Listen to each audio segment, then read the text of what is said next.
Bueno, hoy vamos a continuar con la segunda parte de la lección número 2 de Números, que se titula No contaminen mi campamento. Y hoy nos toca el capítulo 6. La primera pregunta, que corresponde a la pregunta número 5, le voy a pedir al hermano Aldo si por favor podría leerla. ¿Cuáles eran las leyes que una persona haga un voto de Nazario? De El Señor Nazareo. lo recordó a Moisés, que le dijera a los israelitas: cuando un hombre o una mujer haga un voto especial, un voto que lo consagre al Señor como Nazario, deberá abstenerse de vino y de otras bebidas fermentadas. No beberá vinagre de vino ni de otras bebidas fermentadas. Tampoco beberá jugo de uvas ni comerá uvas sin pasas. Mientras dure su voto de Nazario, no comerá ningún producto de la vid, desde la semilla hasta la cáscara. Mientras dure el tiempo de su consagración al Señor, es decir, mientras dure su voto de Nazario, tampoco se cortará el cabello, sino porque se lo dejará crecer y se mantendrá santo. Amén. El capítulo 6 habla del voto de Nazareo. ¿Qué es el voto de Nazareo? El voto de Nazareo es cuando una persona quiere dedicar su vida enteramente al servicio de Dios, consagrar su vida a Dios enteramente, para hacer exclusivamente la voluntad de Dios y no la cosa de uno. Esa vida dedicada enteramente a Dios, uno puede declarar entonces hacerse el voto de Nazareo. Y el voto de Nazareo tiene ciertos requisitos y condiciones que justamente hoy Dios lo está estableciendo. Dice, el Señor le ordenó a Moisés, como le decía, que le dijera a los israelitas, primeramente, el que quiera dedicar su vida enteramente para Dios, puede ser dedicar a Dios por toda su vida o definir un periodo de su vida y dedicarse a Él.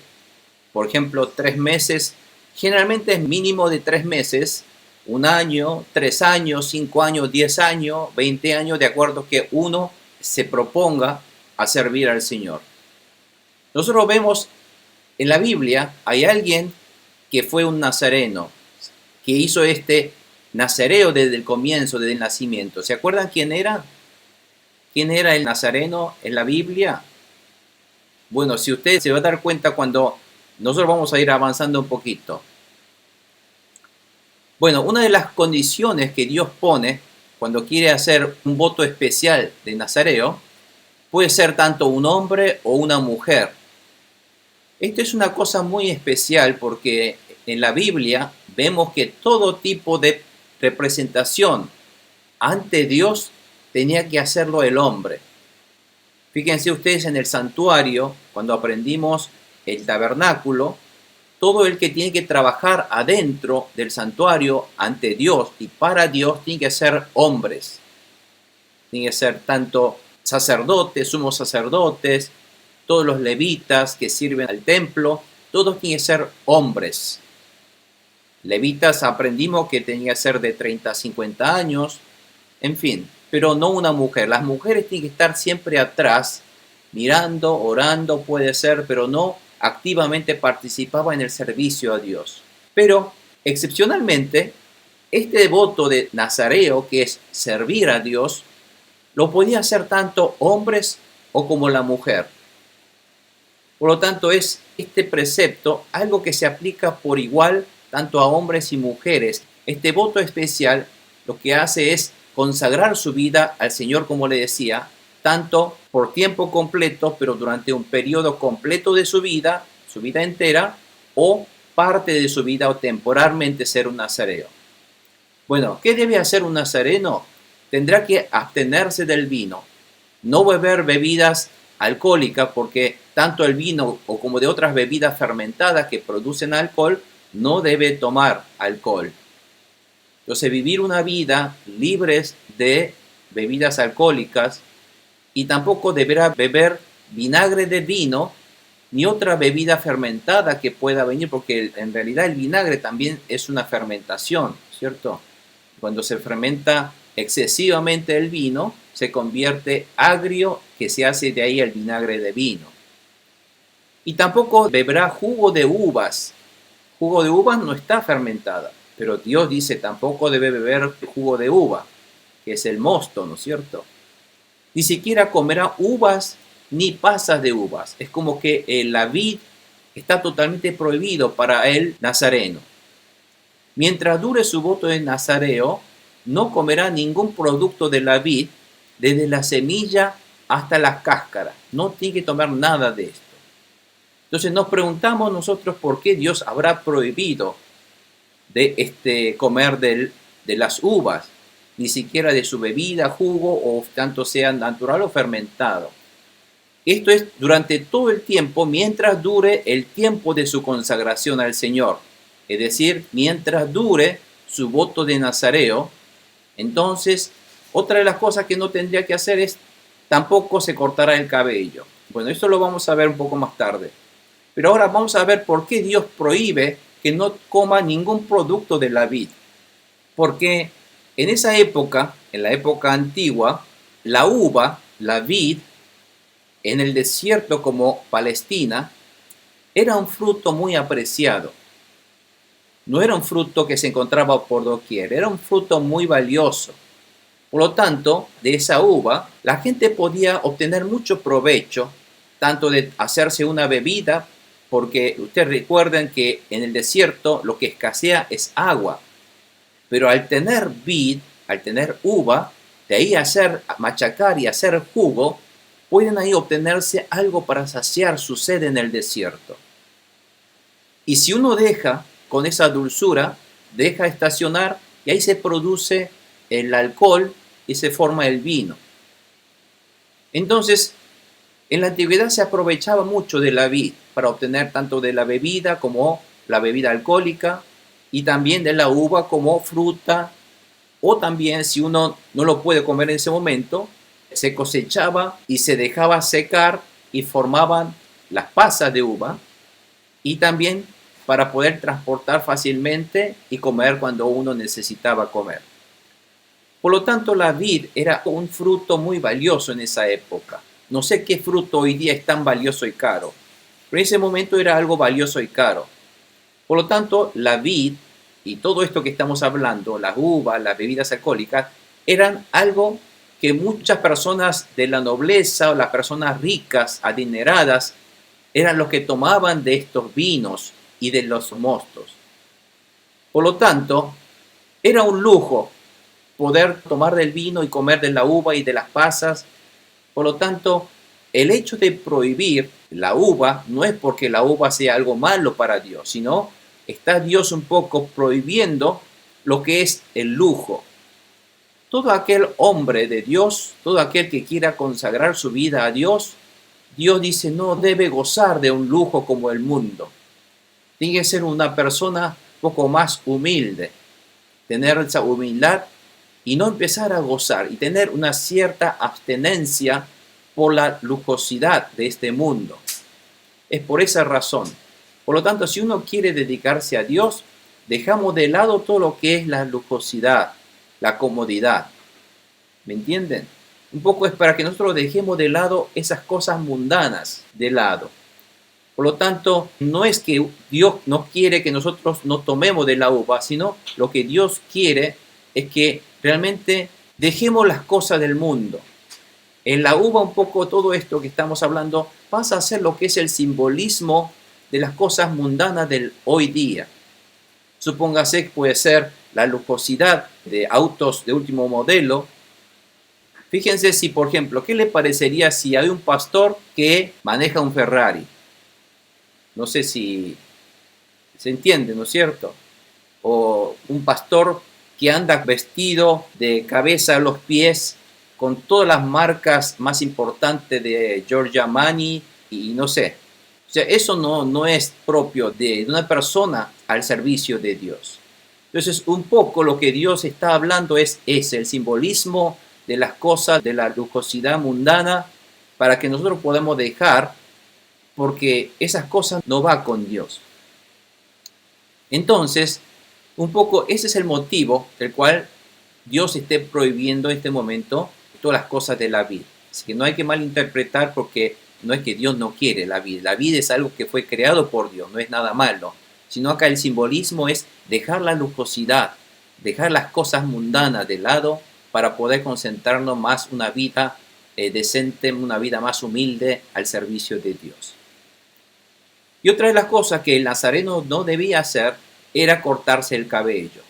Y tenía que siempre dejarlo crecer durante todo su mandato, durante su periodo, para que él fuera considerado santo ante Dios. Ahora aquí le voy a hacerle preguntas. ¿Se acuerdan alguien en la Biblia que realmente no se cortaba el cabello, dejaba crecer el cabello largo para ser hombre de Dios? ¿Quién era? ¿Se acuerdan? Sansón. Sansón, exactamente, pastor. Bueno, justamente Sansón era un nazareno.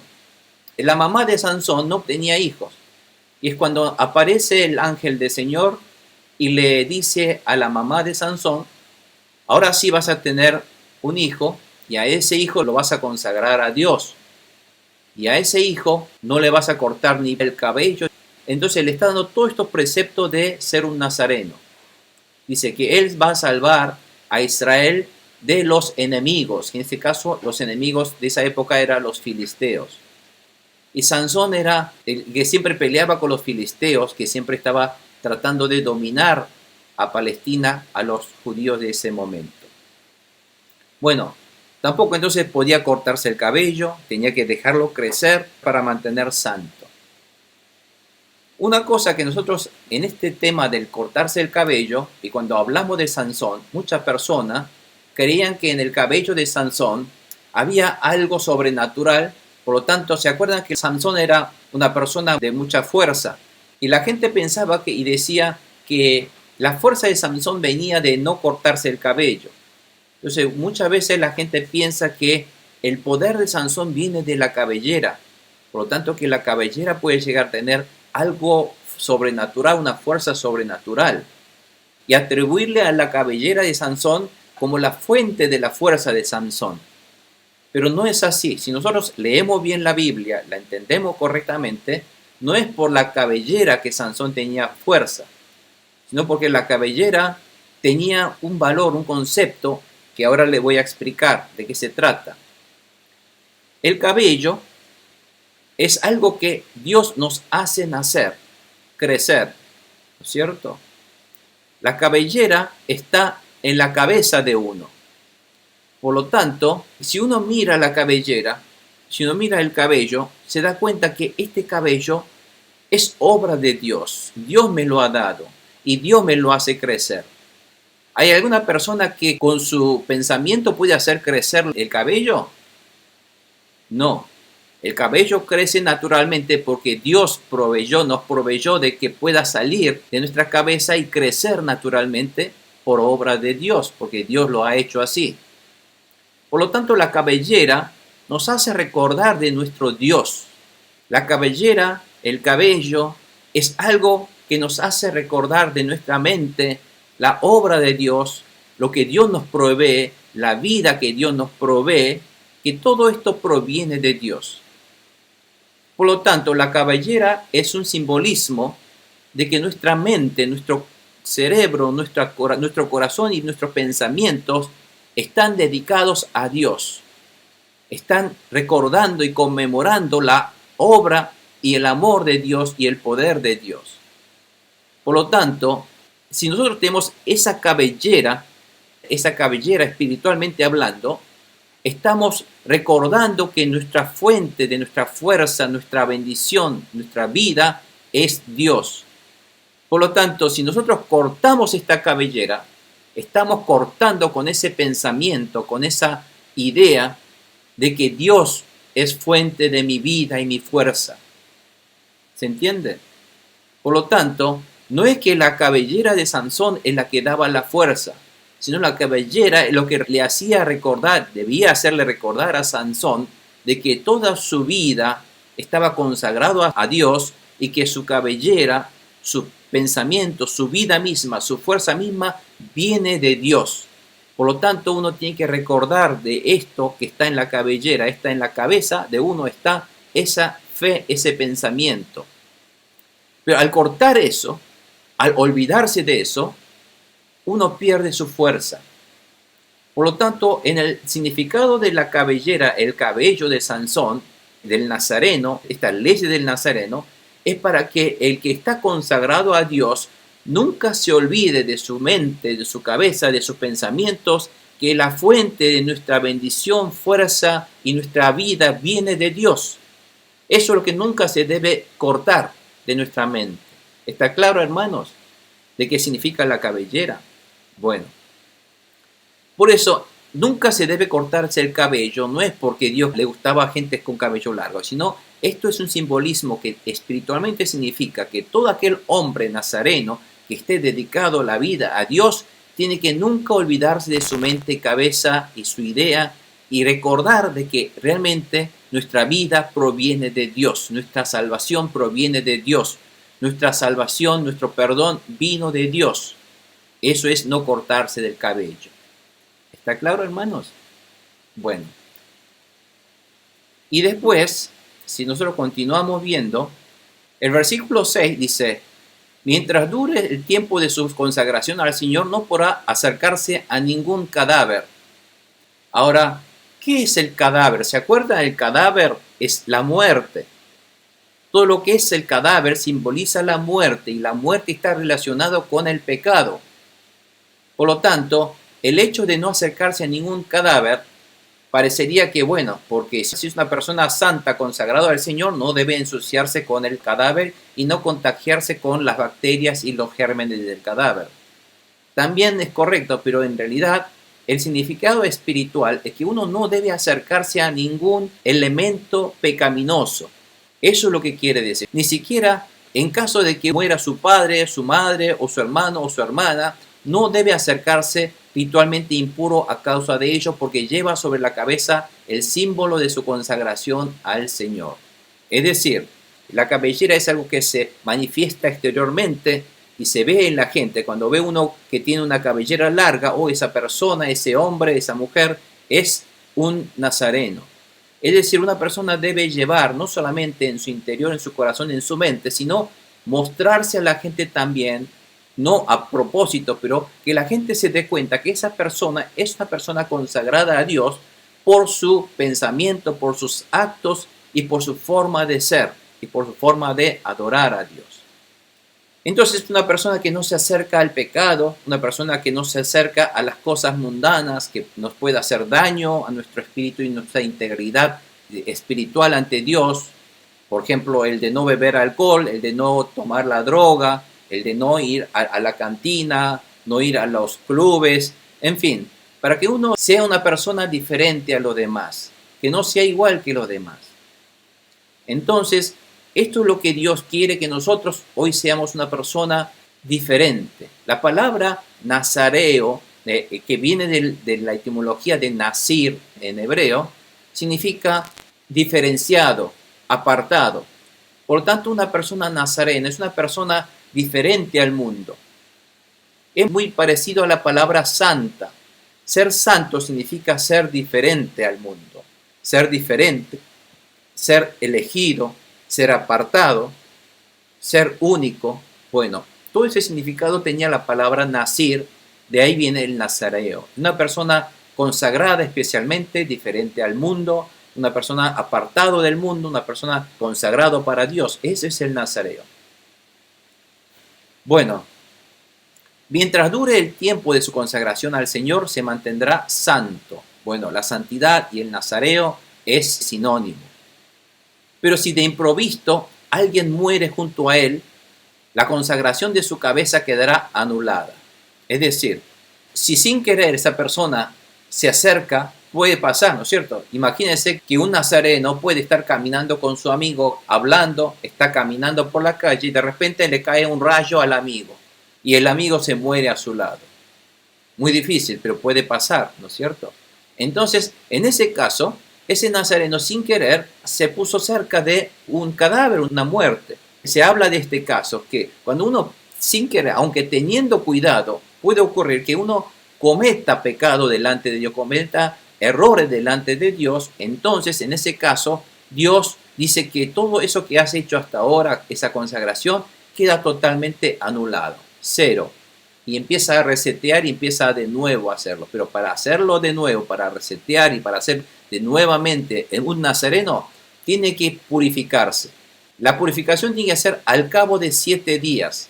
Esto es porque cuando alguien toca un cadáver, dice la palabra de Dios que es impuro por 7 días. Entonces tiene que esperar que pase esa impureza y cuando llegue al 7º día, él recién se puede purificar.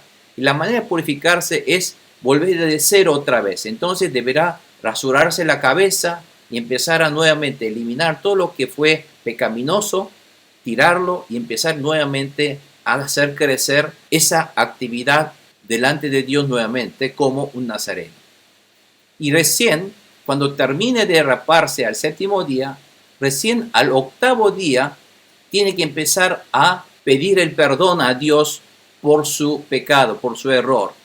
Y eso lo tenía que hacer a través de 2 palomas o 2 tórtolas. En caso de que sean palomas o palominos, llaman aquí, son palomas de casa, tienen que ser palomas pichones. Y si son palomas silvestres, que se llaman tórtolas, se pueden hacer ya adultos. Entonces, tienen que tomar 2 palominas o 2 tórtolas y entregarlos al sacerdote a la entrada de la tienda de reunión y pedir al sacerdote para ofrecerla como sacrificio. Entonces, dice, el sacerdote la tomará y ofrecerá una de ellas como sacrificio expiatorio y la otra como holocausto. ¿Se acuerdan que el expiatorio es el perdón del pecado de haber desobedecido la palabra de Dios y de haber acercado a un cadáver? Y del holocausto es una nueva entrega completa y consagración completa nuevamente a Dios. Por lo tanto, tiene que otra vez dedicar a hacer este sacrificio del perdón y nuevamente consagrar su vida nuevamente a Dios. Así el sacerdote hará expiación por el nazareo, ya que éste pecó al entrar en contacto con un cadáver. Ese mismo día el nazareo volverá a santificarse la cabeza. Entonces ahí empieza nuevamente de cero otra vez, consagrando al Señor el tiempo de su nazareato y llevando un cordero de 1 año como sacrificio por la culpa. Ahora tiene que hacer el tercer sacrificio, ¿se acuerda? El sacrificio por la culpa. Entonces tiene que ahora matar un cordero para ahora sacrificarlo por la culpa de uno. ¿Por qué? Uno ha cometido un daño, un incumplimiento contra Dios. ¿Se acuerda? Entonces, todo esto que aprendimos en Levítico ahora entra en funcionamiento. Fíjense cuán difícil era en ese momento, cuando alguien peca delante de Dios, volver a limpiarse de ese pecado y volver a nuevamente reiniciar delante de Dios. Hoy todos nosotros, si tuviéramos que hacer todo esto, estaríamos constantemente matando animales para purificar nuestra vida. Pero gracias a Jesucristo, no lo hacemos. Por eso muchas veces nosotros subestimamos el pecado. Creemos que el pecado es algo liviano, no es así. El pecado es algo tan pesado que requiere la muerte, hasta mi vida. Pero Dios me salvó de esa muerte que yo debía recibir. En la antigüedad, para poder limpiarse de un error, tenía que matar tantos animales porque era tan pesado el pecado. Pero ni siquiera esa muerte de los animales alcanzaba para el perdón de nuestros pecados. Por eso Dios envió a Jesucristo, el único que nos podía limpiar de todos nuestros pecados y sobrar, y que es la sangre de nuestro Dios Jesucristo de Nazaret. Por lo tanto, el sacrificio por la culpa deberá ser dado con un cordero, porque Dios dice no se tomará en cuenta el tiempo anterior que pasó, que vivió. Por ejemplo, si esta persona quería dedicarle 10 años, pero vivió 3 años como nazareato, y ahí el tercer año se acercó a un cadáver, por ejemplo, y esos 3 años previos quedan anulados. Y es como él empieza nuevamente a contar de ese momento cuando se rapa su cabeza, ya empieza a contar nuevamente 10 años más. Es así. Entonces, Dios quiere recibir una consagración entera, completa, perfecta. Por lo tanto, el vivir una vida así ante Dios no era fácil. Pero ¿saben qué? En realidad, cada uno de nosotros tenemos que vivir como este nazareo. Consagrar nuestra vida a Dios y vivir santamente ante Dios cumpliendo sus mandamientos. Esto es lo que Dios quiere de nuestra vida. En realidad, el nazareato es un simbolismo de una vida santa, de un pueblo santo, que todo el mundo hoy tiene que vivir de esa manera.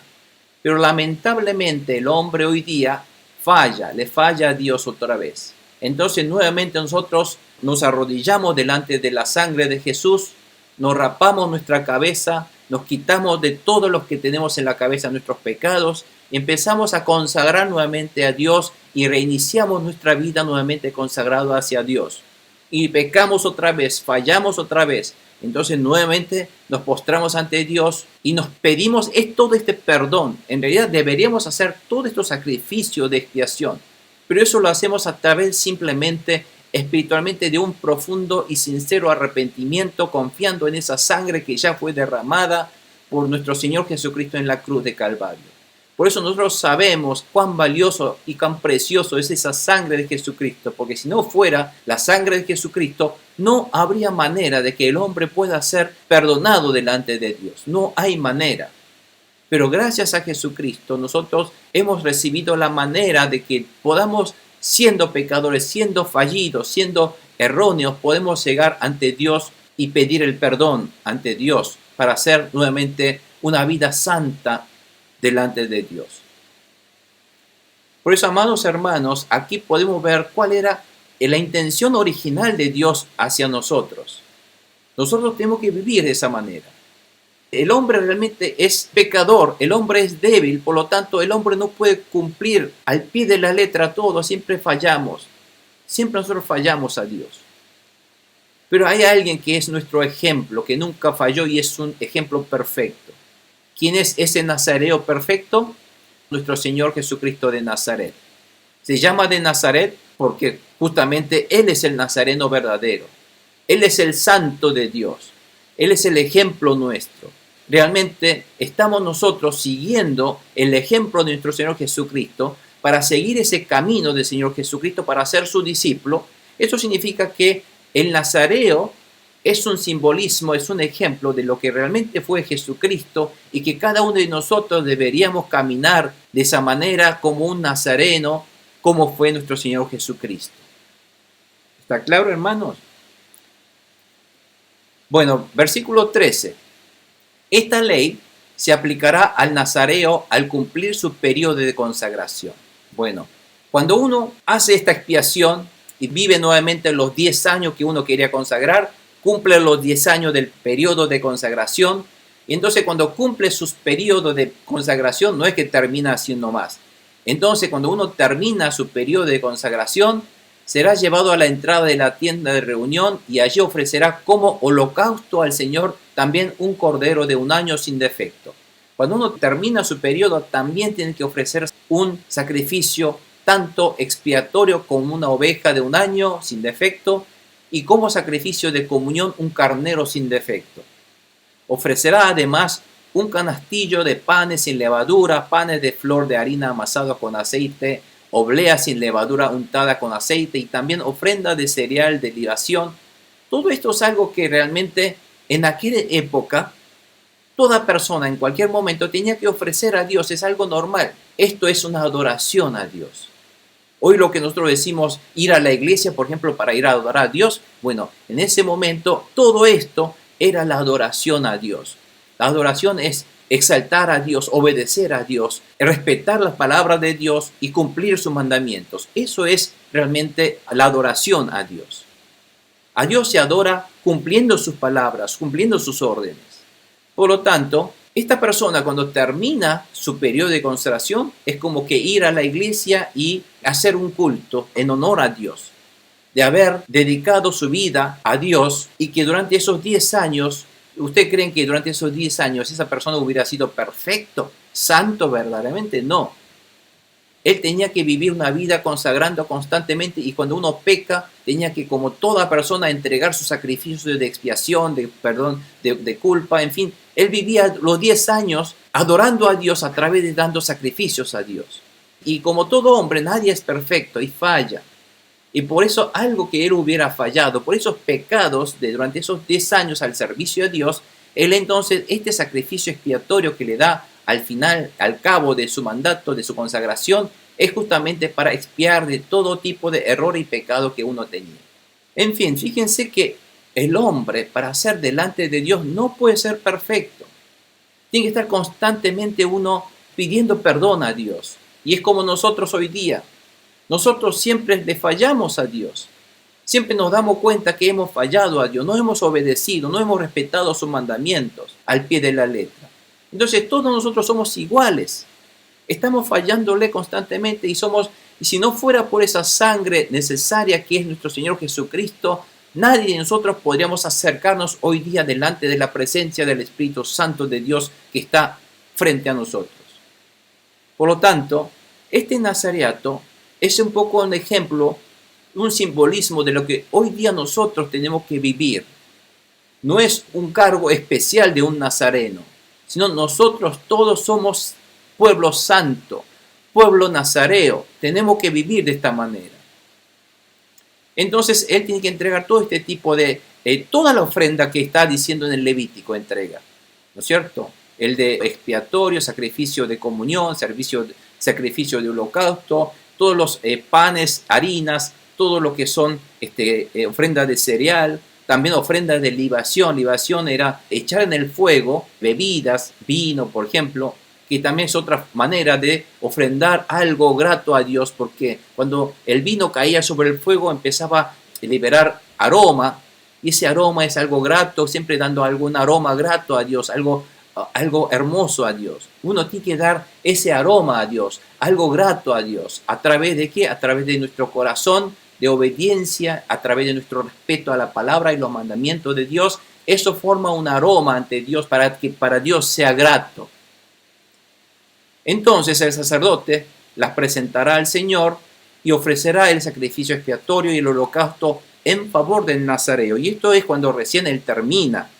Es para finalizar, no es que finaliza su periodo así nomás. Tiene que empezar a entregar todo esto a Dios. Y ofrecerá el carnero al Señor como sacrificio de comunión también. Ahora tiene que dar todos esos sacrificios que se dijo. Junto con el canastillo de panes sin levadura también presentará las ofrendas de cereal y de libación. Toda la ofrenda habidas y por haber que aprendimos en Levítico, tiene que entregar el nazareno ante Dios. Eso es lo que tenemos que hacer nosotros, una adoración, nuestra adoración a Dios.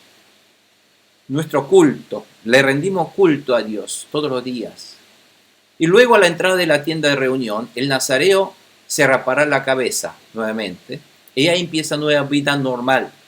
Tomará el cabello que consagró, que durante todo ese periodo que él consagró, creció. Durante los 10 años ese pelo creció. Entonces lo debe cortar ese cabello y lo debe echar al fuego que arde bajo el sacrificio de comunión, como una entrega a Dios, una consagración a Dios.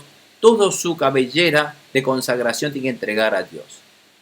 Entonces el sacerdote tomará del canastillo un pan sin levadura y una oblea sin levadura, más la pierna cocida del carnero. La otra pondrá todo esto en manos del nazareo.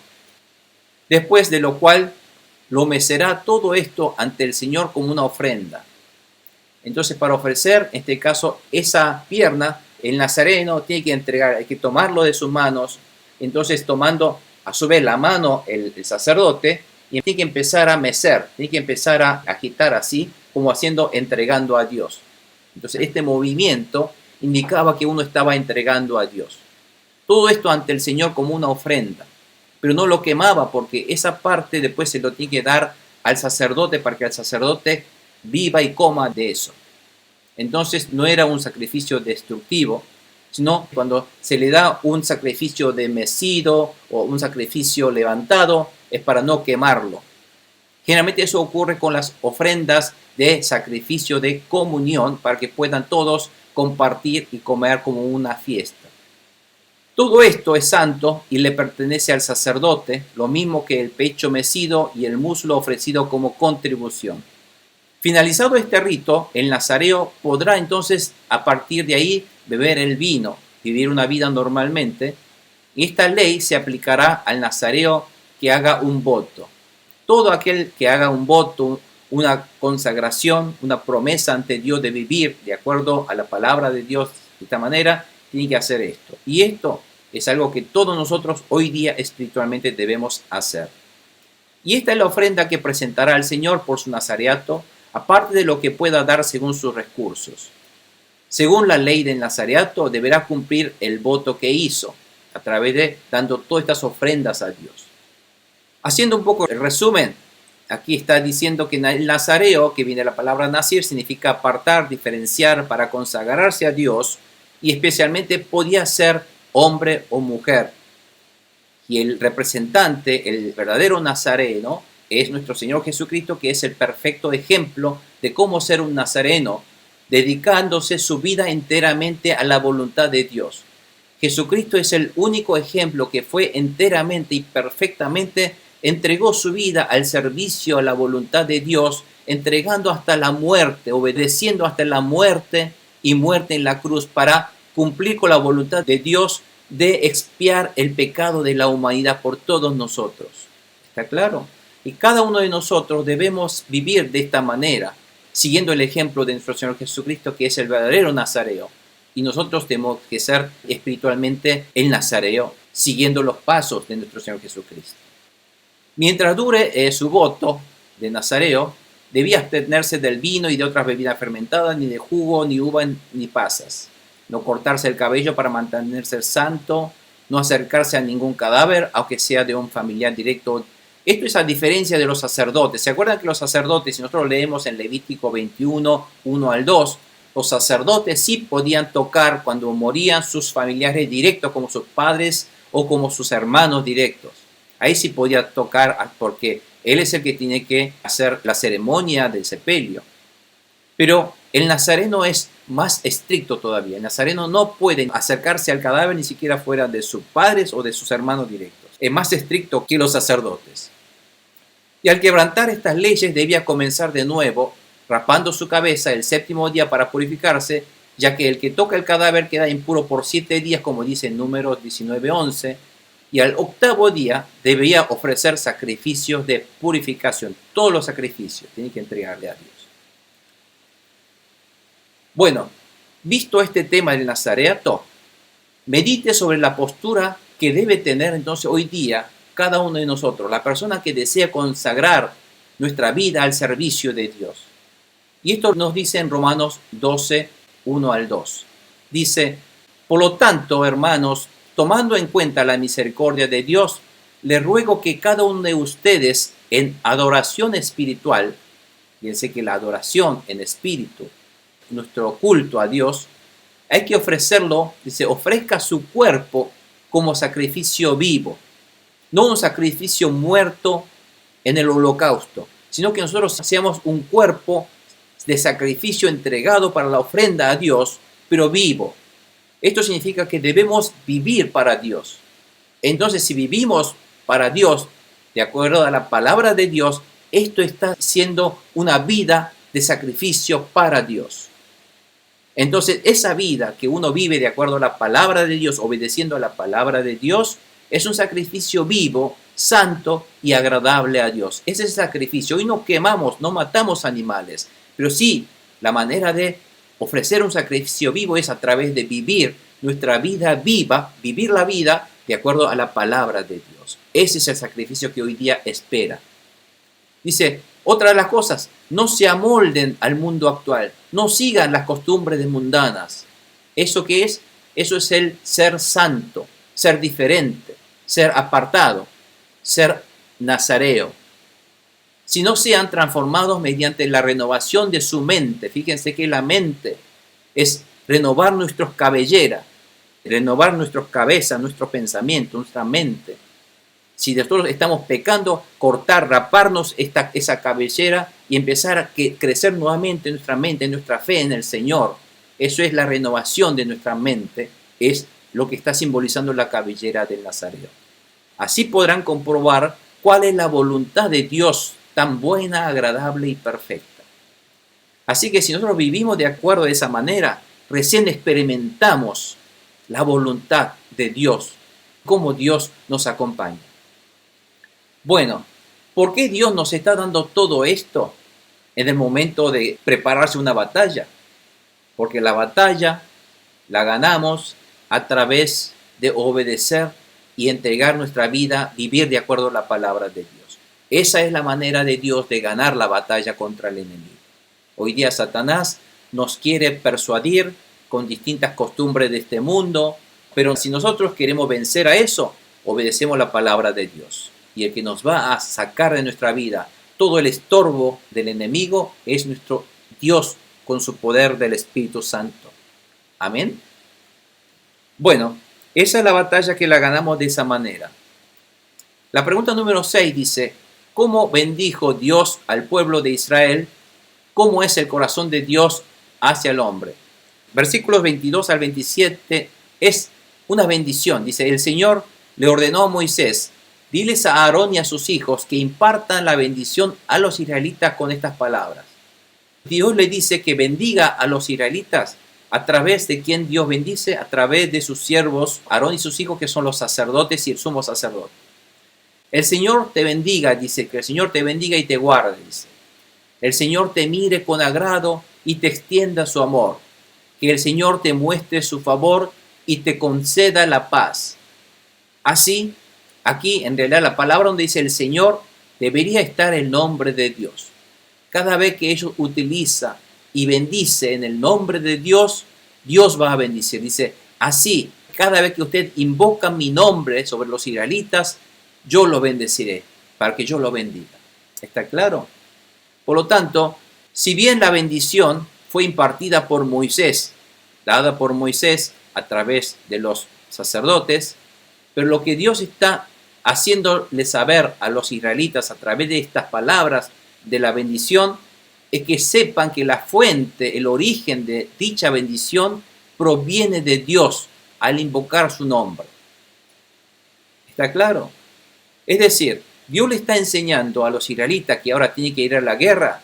Bueno, ustedes van a vencer a la guerra de esta manera, de ser santos, limpios, no contaminar su vida con pecado. Y además, ustedes tienen que saber que el que les va a dar victoria, el que le va a dar la bendición a ustedes, soy yo. Dios dice. Dios es el que te va a dar. Por lo tanto, ustedes van a ganar la batalla si Dios está con ustedes. Ustedes van a ser bendecidos si Dios está con ustedes. Ustedes van a ser victoriosos si Dios está con ustedes. Así que la bendición proviene de Dios. No buscamos en el dinero. La bendición no viene del dinero. La bendición no viene. Cuando uno piensa de bendición, piensa en el dinero. Cuando uno piensa de bendición, piensa en riqueza, en comodidad, en abundancia. No, eso no es bendición. La verdadera bendición es la salvación. Y la salvación es que Dios esté con nosotros. Eso es la salvación. Que Dios esté gobernando mi vida. Eso es la salvación. Porque si tenemos a Dios en mi vida obrando con su poder natural, no hay nada que lo pare. No hay ningún enemigo que se nos cruce. ¿Está claro, hermanos?